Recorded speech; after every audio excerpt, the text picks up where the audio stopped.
நிறைவேற்று அதிகாரம் கொண்ட ஜனாதிபதி முறைமையை தொடர்ந்து முன்னெடுக்க வேண்டும் என விசேட திட்ட அமைச்சர் SM சந்திரசேன தெரிவித்துள்ளார்.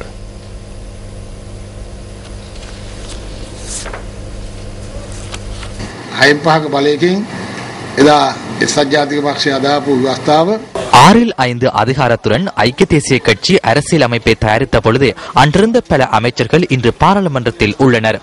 அவர்களுக்கு தற்போது சில விடயங்கள் மறந்துள்ளன. தோல்வியடையும் பொழுது அந்த முறைமை சிறந்தது என்று கூறுவதில்லை. வெற்றி பெறும் பொழுது நிறைவேற்று அதிகாரம் கொண்ட ஜனாதிபதி முறைமை சிறந்தது என்று கூறுகின்றார்கள். நிறைவேற்று அதிகாரம் கொண்ட ஜனாதிபதி முறைமைக்கு நாமும் ஒரு காலத்தில் எதிர்ப்பு தெரிவித்தோம். நிறைவேற்று அதிகாரம் கொண்ட ஜனாதிபதி முறைமை இல்லாதிருந்தால் ஒருபோதும் பிரபாகரனை அழித்திருக்க முடியாது, பயங்கரவாதத்தையும் இல்லாதொழிக்க முடியாது போயிருக்கும். ஆயுதங்களில் அவர்கள் தோல்வியடைந்துள்ள போதிலும் நிலைப்பாடு இன்னும் நீங்கவில்லை.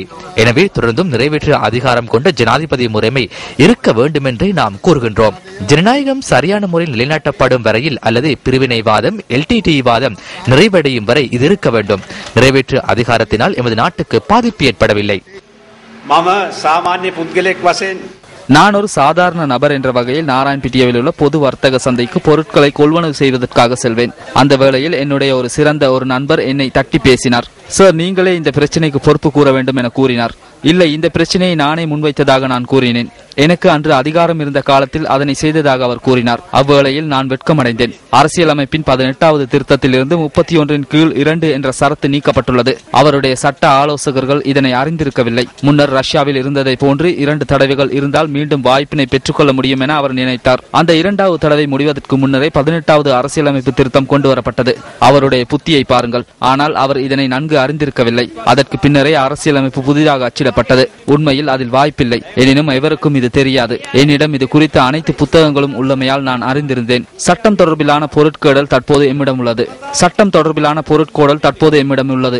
ஏதாவது ஒரு சட்டம் நடைமுறையில் இருக்கின்ற வேளையில் திருத்தம் ஒன்றினால் அது நீக்கப்பட்டாலும் அந்த திருத்தம் எதிர்காலத்திலேயே நடைமுறைப்படுத்தப்படும். எனவே அந்த வேளையில் அவர்களுக்கு புரியவில்லை. தற்போது குழப்பமடைந்துள்ளனர்.